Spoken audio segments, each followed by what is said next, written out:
el internet de la universidad.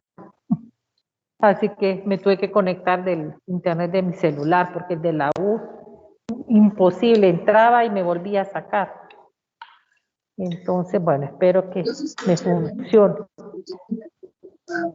¿Me escuchan? ¿Me escuchan bien, jóvenes? Sí.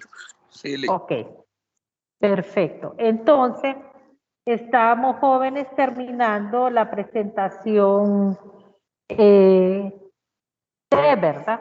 Que estamos hablando sobre... Escucha ahorita. ¿Se escucha?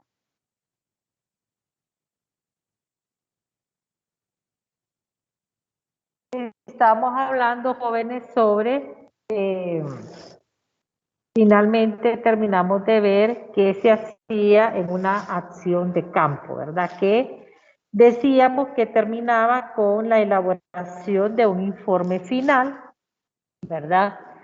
Y que una vez que se contaba con ese informe final técnico preparado por el auditor aduanero, revisado por el supervisor aduanero, firmado ya y revisado por el gerente de fiscalización, debía de llevar un informe técnico legal, ¿verdad? Para posteriormente emitir la resolución con la que iba a ser notificado ese resultado de la auditoría al obligado tributario. Y bueno, después decíamos que quedaban los recursos que la ley le concede al obligado tributario en presentar, ¿verdad? Si no estuviera de acuerdo con el resultado de la auditoría, o bien puede que él esté de acuerdo y diga voy a pagar, ¿verdad? Entonces, si lo que decíamos que si pasado los 20 días que la ley otorga para que presente el recurso no lo hace, entonces el reparo aduanero o el ajuste aduanero queda firme y exigible. Quiere decir que se va, es sí o sí, ese resultado de la auditoría se va a pagar, ¿verdad? O sea, lo que cueste, ¿verdad? Si, o lo que ha sido el resultado, no lo que cueste, ¿verdad? Sino que si el resultado de la auditoría era de 500,000 lempiras, entonces 500,000 lempiras sí o sí tendrá que pagar, ¿verdad?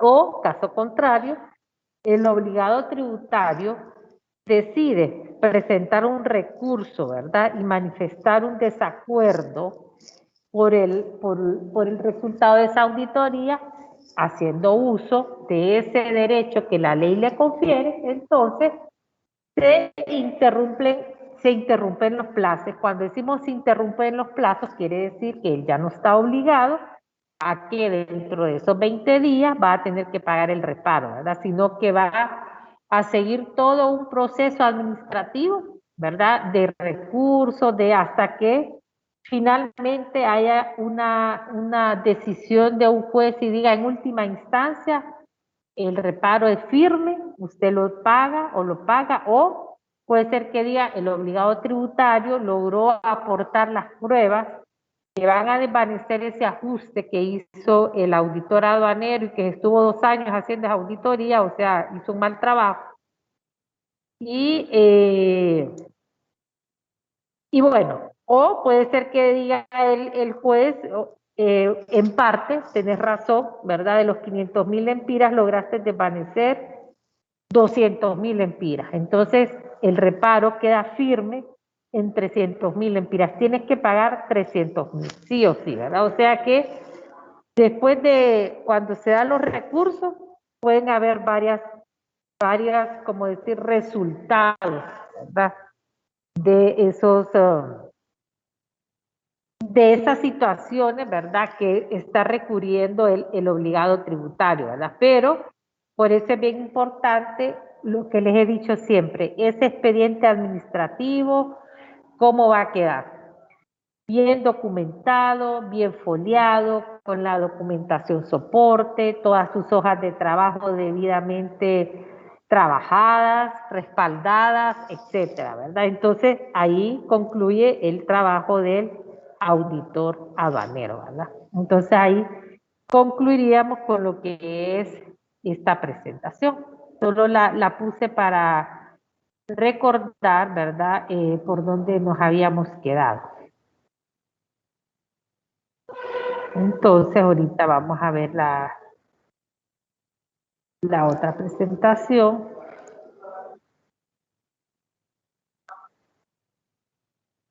Que sería la...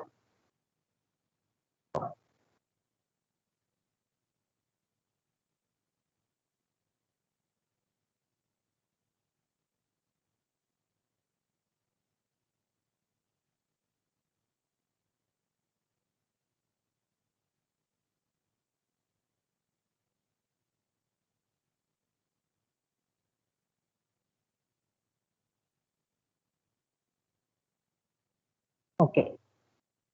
Entonces vamos a ver que tenemos ese manual de procedimientos de fiscalización aduanera, ¿verdad? O sea que, ¿se acuerdan ustedes que en Control Aduanero 1 hablábamos de que hay un manual general de declaraciones, ¿verdad? Y decíamos que en el manual hay un manual por decir, de qué vamos a hacer cuando vamos a tramitar una declaración de importación definitiva, qué vamos a hacer si tenemos un sobrante, si tenemos un faltante, qué vamos a hacer, qué procedimiento vamos a usar si vamos a tener un tránsito aduanero, qué sé yo, ¿verdad? Distintos procedimientos, ¿verdad? Hoy le llaman subprocesos, ¿verdad? Entonces así es en un control aduanero posterior, hay diferentes procedimientos, ¿verdad? Y hay dos partes. ¿Por qué hay dos partes? Porque hay como un manual general, ¿verdad? De lo que se hace en una fiscalización con diversos anexos, ya vamos a ver de qué se tratan esos anexos, pero además, en materia de un control aduanero a posterior, tenemos también a cargo lo que es el tema de verificación de origen y específicamente lo que es el CAF. ¿Por qué el CAFTA? Porque todos los tratados de libre comercio, Honduras tiene más de 10 tratados de libre comercio suscritos y vigentes, en cada uno de ellos ha quedado que ese control aduanero a posterior va a estar a cargo en materia de origen, ¿verdad? Solo en materia de origen. O sea que si queremos hacer un control aduanero a posterior de una mercancía que ingresó al país bajo un trato preferencial, ¿verdad? Y queremos determinar si esa mercancía era originaria o no. Queremos determinar si verdaderamente le correspondía ese trato preferencial que se le dio en aduana, porque cumplía con todo lo acordado en las reglas de origen negociadas en el Tratado de Libre Comercio, entonces solo a través de una verificación a posterior. Entonces en cada uno de los tratados de libre comercio ha quedado estipulado que la Secretaría de Desarrollo Económico será la encargada de llevar a cabo estas verificaciones de origen, excepto en lo que es el CAFTA. En el CAFTA, que es el Tratado de Libre Comercio de Estados Unidos, Centroamérica y República Dominicana, quedó establecido que aduanas sería la institución que vería todo lo relacionado a la verificación de origen. Entonces, por eso es que hay un apartado en este manual específicamente a lo que se refiere a qué va a ser, qué se va a hacer en un control aduanero posterior cuando el tema sea de una verificación de origen. Quiere decir que puntualmente vamos a ver aquella mercancía que ingresó bajo el Tratado de Libre Comercio de Estados Unidos, Centroamérica y República Dominicana, el CAFTA, CAFTA-DR, y vamos a ver entonces que cumpla con la regla que se ha acordado, ¿verdad? Más adelante ustedes van a ver esto en sus clases de tratado de libre comercio o en política comercial, ustedes van a ir viendo estos temas, ¿verdad? Entonces, por eso es que se separa como en dos partes este manual, ¿verdad?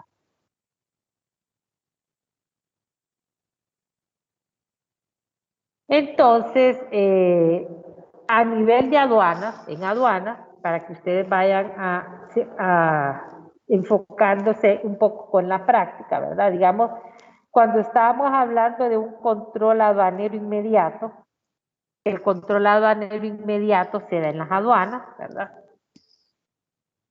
¿Quién realiza ese control aduanero inmediato? Lo realizan los oficiales de aduanas, los analistas aduaneros en una aduana, ¿verdad? Ellos son los encargados de realizar ese control aduanero, ¿verdad?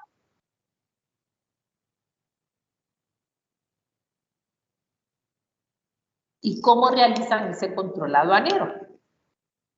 Pues, acuérdense como le hemos dicho, ¿verdad? De que el agente aduanero presenta una declaración de mercancía, ¿verdad? Que ha reunido todos los documentos necesarios para su presentación, prepara la declaración en el sistema, ¿verdad?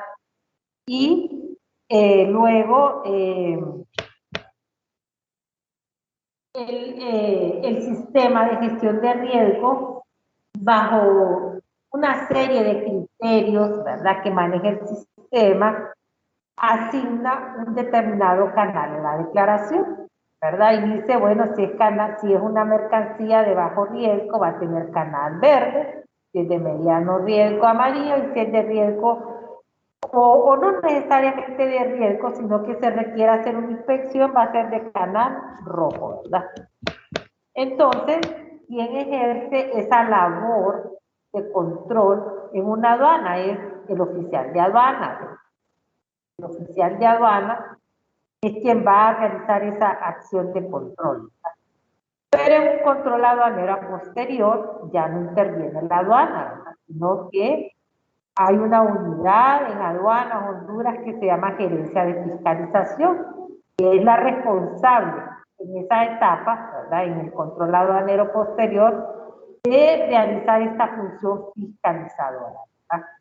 Entonces, es la unidad encargada de ejecutar la labor fiscalizadora, pero esta facultad la tiene esta unidad en cualquier momento. Esta unidad puede intervenir antes, durante y después del despacho aduanero, y de hecho, en la gerencia de fiscalización, muchas veces es la unidad que va e interviene en una aduana.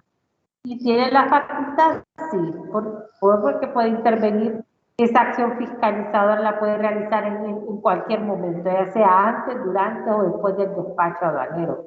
Va a poder supervisar, va a poder fiscalizar, va a poder verificar, en general va a poder evaluar el cumplimiento de lo establecido en las disposiciones aduaneras, ¿verdad? O sea que la ley lo faculta, ¿verdad? Ya como ustedes vimos, ¿verdad? Toda esa normativa aduanera, ¿verdad? Que faculta al órgano fiscalizador poder realizar esta labor fiscalizadora. Entonces ahí estamos, como decimos, claros, ¿verdad? Entonces, este manual consta de 2 capítulos, ¿verdad? Un capítulo que habla de los objetivos del manual, la responsabilidad, un marco legal, normas de auditoría, o sea, una parte como bien introductoria y general. ¿Alguien tiene una pregunta? Por ahí miro que alguien abrió el micrófono. No.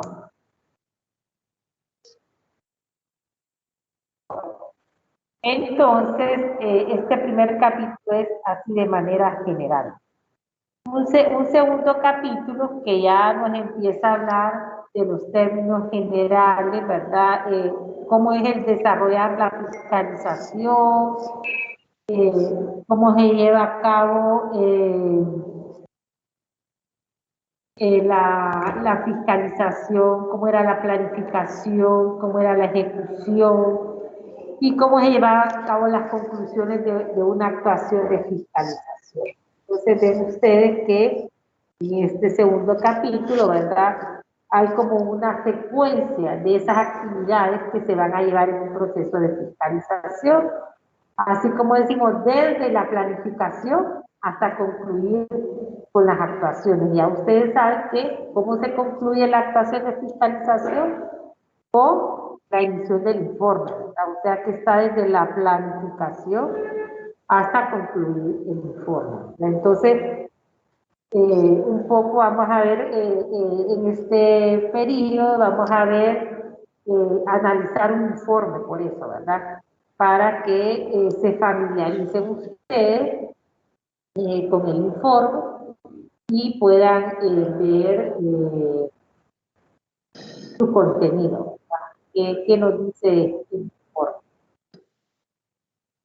Y luego, por lo general, digamos, en control de intervención, entonces yo ya los pongo a que ustedes elaboren uno, ¿verdad? Ya un conocimiento mayor, ¿verdad? Porque en el 2, pues, solo vemos que ustedes lo vean, lo familiaricen, conozcan las bases legales, pero ustedes solo lo están viendo, subrayando, buscando bases legales.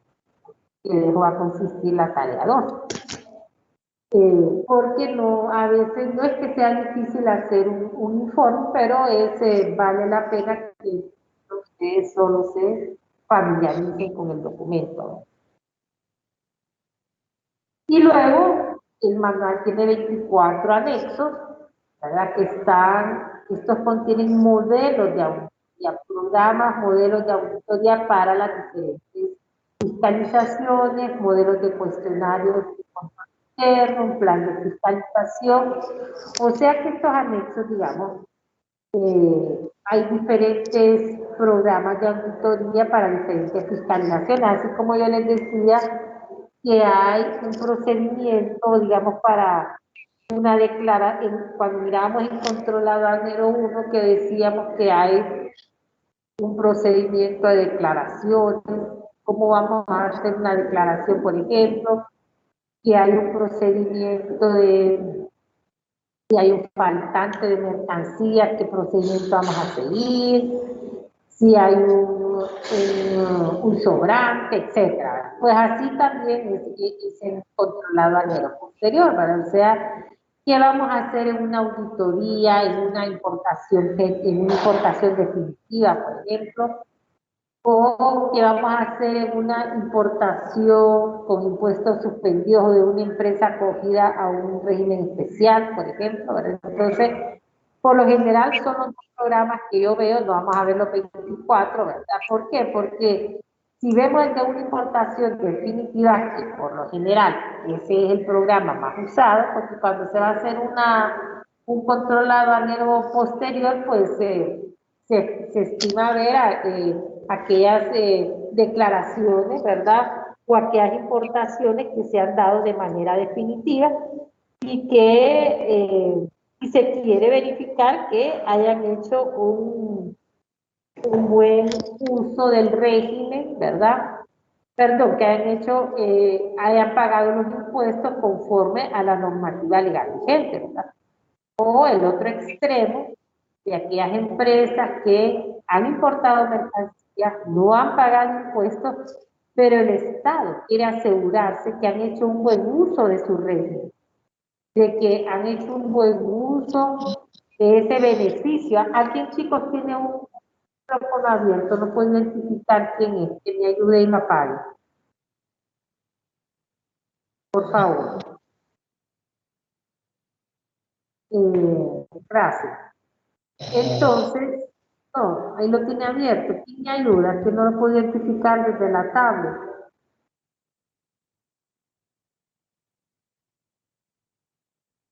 ¿Alguien lo vio, chicos? Yo ya lo apago. Joven. Están en clases.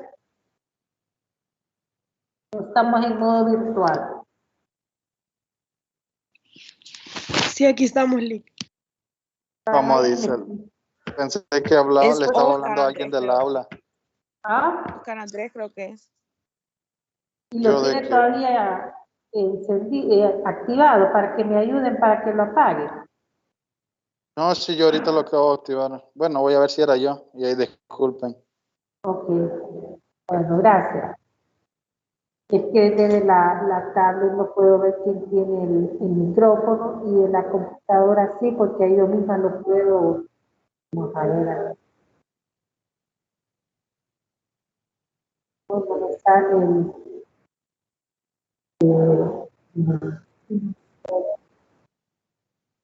bueno, gracias.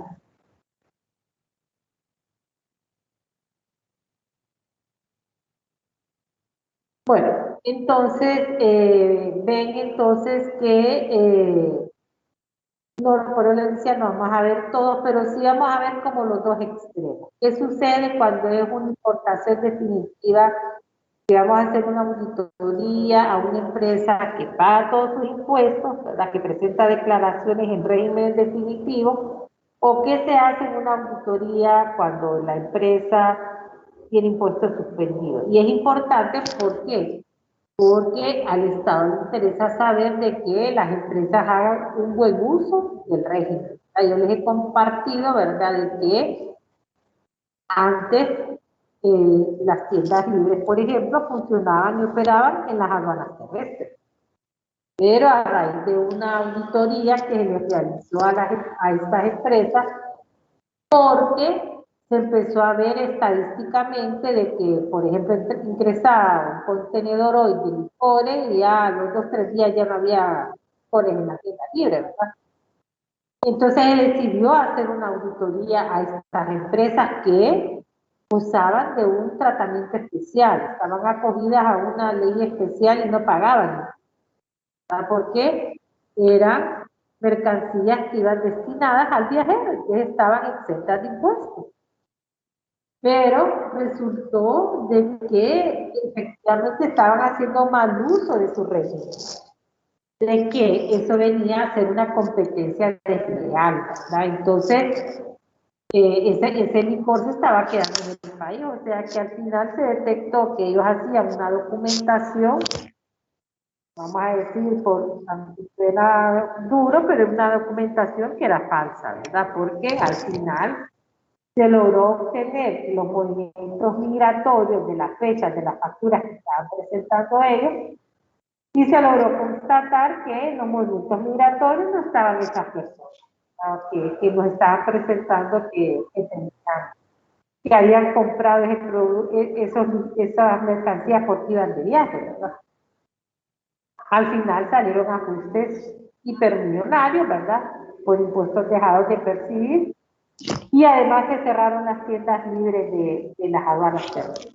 Hoy por hoy solo funcionan en aéreo, ¿verdad? En aduanas aéreas y marítimas, pero realmente en marítimas es poco relevancia, ¿verdad? Prácticamente el movimiento está en las terrestres, ¿verdad? Entonces, pero ven, a raíz de ese control aduanero posterior se pudo detectar que estaban haciendo mal uso del régimen. Entonces, y ahí es de donde se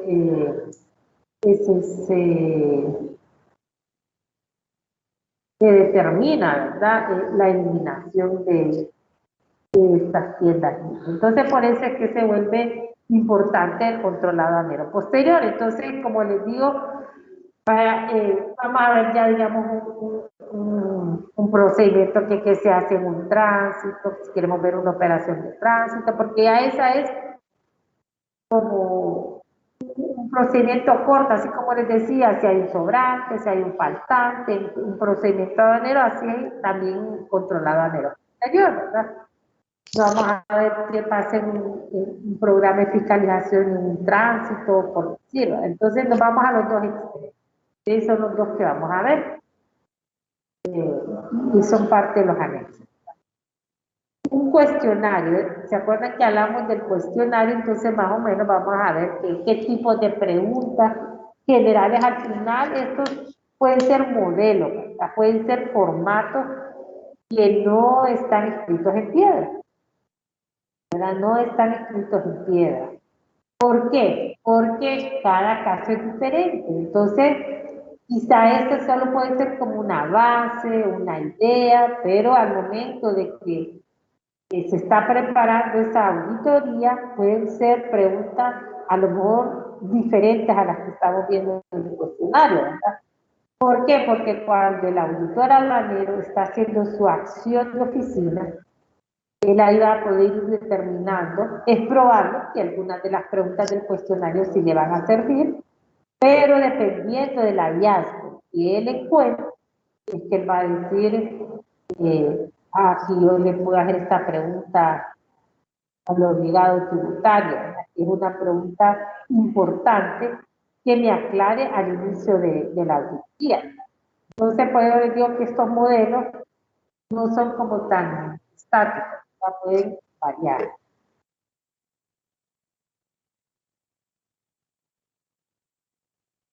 Bueno, entonces vamos a ver que el capítulo 1, que hablamos de los objetivos del manual, busca brindar a los supervisores y auditores aduaneros un instrumento que ayude a orientar y unificar la metodología de trabajo de auditoría. ¿Verdad que esto es bien importante? Tener auditoría, ¿verdad? Que al final, si bien es cierto, cada una en un caso especial, cada una puede ser diferente, pero que de manera general oriente tanto al auditor como al supervisor como una guía, una metodología a seguir en su trabajo de auditoría. Luego, ¿verdad? Está en el capítulo 1 las responsabilidades del supervisor y del aduanero, y va dando sus definiciones. ¿Quién es el supervisor aduanero? Pues es la persona encargada de supervisar las actuaciones propias de la fiscalización y efectuar una revisión rigurosa de los papeles de trabajo e informes del resultado de la verificación, debiendo revisar las formalidades y contenidos de los mismos, asegurar el cumplimiento de los objetivos de la fiscalización y el mantenimiento de la calidad en el trabajo. O sea, el supervisor aduanero es quien va a estar revisando todo este trabajo del auditor aduanero de una manera rigurosa. Todos esos papeles de trabajo que va a ir preparando, que va a ir plasmando los resultados, las diferencias, todos esos respaldos, todas esas revisiones que él haga, lo va a revisar el supervisor, ¿verdad? Y esté cumpliendo con la formalidad, digamos, y hay que levantar un acta, que se levante, y además no solo que se levante el acta, sino que lleve con toda la formalidad que amerita. Por ejemplo, digamos, hay que extraer una muestra, porque tenemos duda digamos, de la mercancía, de su composición, qué sé yo, y es necesario extraer una muestra.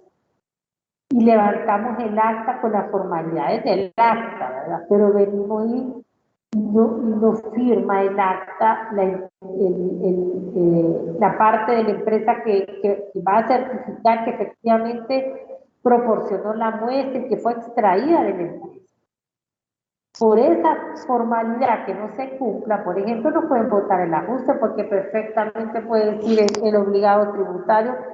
Aquí mencionan de una muestra en el informe final, pero la empresa en ningún momento dio la muestra, o no autorizó la salida de la muestra, o fue contaminada la muestra, porque a ver si dicen que de aquí la sacaron, pero a ver si después la fueron a comprar ahí a la competencia. Estoy ahí inventando, ¿verdad? Lo que puede decir el obligado tributario.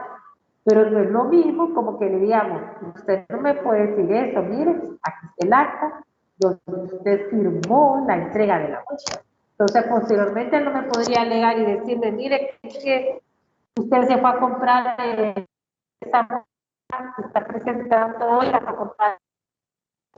Y por eso ve, eso es todo. De todo eso tiene que ver no es porque se puede hacer correcciones a tiempo, ¿verdad?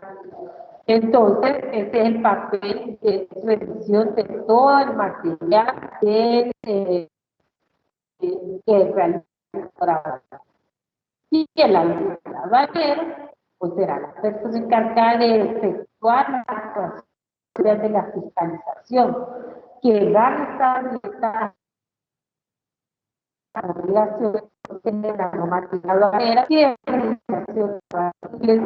de validación consciente, aplicar exigencias éticas, confidencialidad, independencia, objetividad, confidencialidad, asegurar objetivos de fiscalización, de verificación y el mantenimiento de la calidad de trabajo.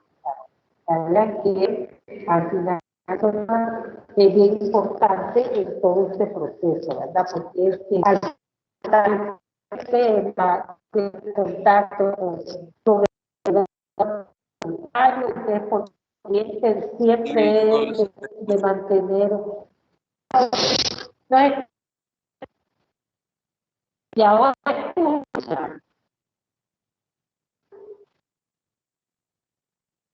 Entrecortado.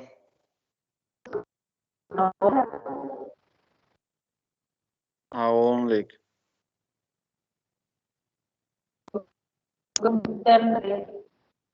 no me escuchan. Sí, Sí, licenciada. Ah, pues está difícil.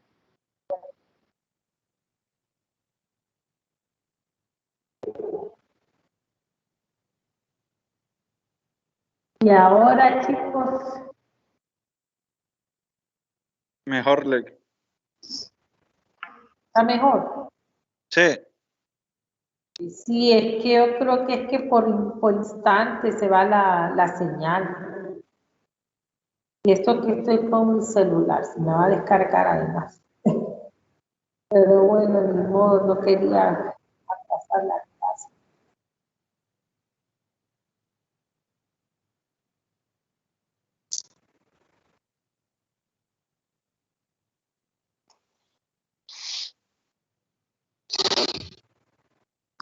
Bueno, entonces decía, ¿verdad? Que entonces ese auditor aduanero es esa persona, ¿verdad? Que va a estar directamente en el proceso de la auditoría y debe y el que va a estar viendo, ¿verdad? Verificando que se cumple con todas las normas y procesos aduaneros, ¿verdad? Y este auditor debe de ser una persona con mucha integridad, independencia. Cuando decimos todo esto, objetividad, es porque acuérdense que debe ser una persona íntegra, por lo que hemos venido reiterando en ocasiones, ¿verdad? Por una parte, maneja información confidencial, también puede ser que en algún momento el obligado tributario también quiera hacerle propuestas indecentes, como decimos, ¿verdad?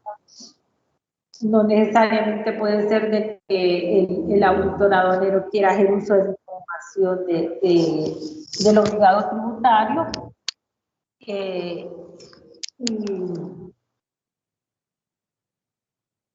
y como decir, hacer mal uso de ella, ¿no? Puede hacer que también el obligado tributario quiera hacer alguna propuesta, como digo yo, indecente, ¿verdad? Todo puede suceder, ¿verdad? O sea, se presta, tanto cuando hablamos de un control aduanero inmediato, ustedes saben que a veces se habla mucho de que hay corrupción en las aduanas, etcétera, ¿verdad? Y también un control aduanero a posterior, pues también se puede prestar. Pero, bueno, se requiere de integridad. Buenos días, Lick. Disculpe que la interrumpa. ¿Me podría explicar, Lick, un ejemplo de error de buena fe? ¿Qué podría hacer en aduana? Error de buena fe. Sí, Lick, como un ejemplo, no sé, para... ¿Qué? ¿Usted quiere saber o dejar una tarea? ¿Ah? Hola. Solo para orientarme. ¿Cómo dice, Lick? Que no lo entendí. ¿Es una tarea que le dejaron o a quién se le ocurre mencionar un error de buena fe? Es por una tarea, Lick, pero no es que no le entienda, la verdad, lo que es un error de buena fe. No, es que puedo preguntar porque quería saber en qué relación estaba lo que estábamos hablando. Es que digo, yo le voy a preguntar a la Lick, ya que de aduanas sabe todos los trámites, digo, ella debe saber. que no sé qué error puede ser, que cuando decimos un error de buena, es que error como error de buena fe, no sé a qué se refiere, pero sí, puedo decir error de buena, un error es alguien que comete un error involuntario, podría decirse, pero como error de buena fe, solo que fue involuntario, algo involuntario, o sea, solo algo que nos equivocamos, pero no era la intención. O sea, no había un dolo, no había una mala fe, no había algo premeditado. Pero así relacionamos que de buena fe, ¿me explico?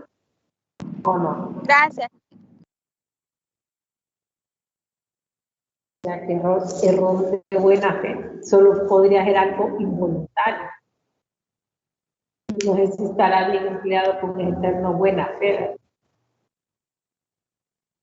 Porque de buena fe. ¿Ah? A eso se refiere.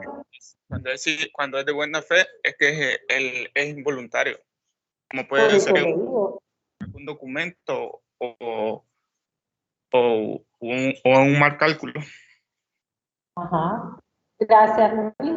Es lo único que me ocurre. Que algo de buena fe, solo que sea algo involuntario. Pero usar el término de buena fe es lo que no le hallo. Mejor diría yo usar el término un error involuntario. Le hallo como una expresión más adecuada. O sea, cometí un error involuntario. Entonces me parece que es una expresión más correcta. Pero expresarme y decir, es que tuve un error de buena fe, hablando un español, no le encuentro. Hablando un buen español. Pero no sé. Más bien, quizás cuando aclaren en la clase el término, nos ilustra un poco ahí la compañera a qué referían con error de buena fe. Pero hablando así fríamente, me parece que no es una buena expresión, porque nadie comete un error de buena fe. Ahora, sí pude haber cometido un error de una manera involuntaria. Ahí sí, yo digo, no, yo cometí un error de manera involuntaria. Pero un error de buena fe, o sea, ahí el español se escucha bien, ¿verdad? Pero bueno, no sé si le quedó ahí más o menos. No sé si le ayudé, porque más bien considero que no hay errores de buena fe, sino que hay errores involuntarios. Sí, Lick, muchísimas gracias. Bueno, ya nos acode la clase, ¿no? Bueno, entonces esto es lo del auditor aduanero. Entonces, luego hay un marco legal. ¿Qué es ese marco legal? Entonces, en la ejecución de las actuaciones propias de la fiscalización, los funcionarios encargados del ejercicio de la fiscalización deberán ajustarse o regirse por lo siguiente. Y nuevamente vamos a ver el marco normativo. ¿Se acuerdan ustedes que ustedes en derecho aduanero vieron una pirámide jurídica, verdad? Esta es la que nos establece el Código Tributario. El Código Tributario establece una jerarquía de leyes en materia tributaria. Por eso es la que estamos hablando, la del Código Tributario. Es probable que en materia laboral haya una, o en materia penal haya otra, etcétera. Pero la que nos interesa a nosotros es la que se establece en Código Tributario, porque es la materia tributaria la que nos interesa a nosotros. Entonces hablamos de la Constitución de la República, que siempre hemos venido diciendo, ¿verdad?, que nada puede estar sobre la Constitución de la República. Luego tenemos los tratados y los convenios. Quiere decir que una vez que el país suscribe un convenio, un tratado, este pasa a formar parte de la normativa jurídica nuestra. Entonces, es de aplicación. O sea que si el país tiene vigente un tratado internacional, entonces es aplicable a nuestro país, sí. Nada más que nunca va a estar sobre la Constitución de la República, siempre va a estar por debajo de la Constitución. Luego tenemos el Código Tributario, o sea que el Código Tributario no está por encima del tratado, está por debajo del tratado. Quiere decir que un conflicto de leyes, que está primero el Código Tributario o el tratado. Primero está el tratado, ¿verdad? Y después del Código Tributario tenemos las leyes generales, ¿verdad? Y etcétera, ¿verdad? Después leyes, reglamentos, la jurisprudencia, que ustedes ya saben cuál es, o sea que cuando emite la Corte Suprema alguna opinión, alguna resolución, entonces esa puede ser, ya le llaman jurisprudencia a esas resoluciones que emite la Corte. Quiere decir que si en algún momento yo me siento afectada en algún caso, yo puedo invocar aquella resolución que emitió en algún momento la Corte Suprema de Justicia y alguien fue beneficiado. Entonces, si alguien fue beneficiado con esa resolución que emitió la Corte, yo también me puedo beneficiar. Entonces, yo invoco esa resolución que emitió Corte Suprema y por eso crea jurisprudencia. Por eso es bien importante que las cosas que va a emitir Corte Suprema estén bajo ley, porque después me van a crear jurisprudencia. Entonces ven que es bien importante, ¿verdad? Un poco por aquí nos vamos a quedar, vamos a repasar el jueves nuevamente este marco jurídico, ¿verdad? De la normativa de las leyes para que las tengamos en mente. Kerstin, Mariel Carmen, Wendy Mabel, Mariel Carmen. Presente. Presente, Lic, María del Carmen. Ok, Wendy Mabeli. Presente, Lic, Wendy Mabeli. Ok, José Salomón. Buen día, Lic, presente. Buenos días, Ana Valeria. Presente, licenciada.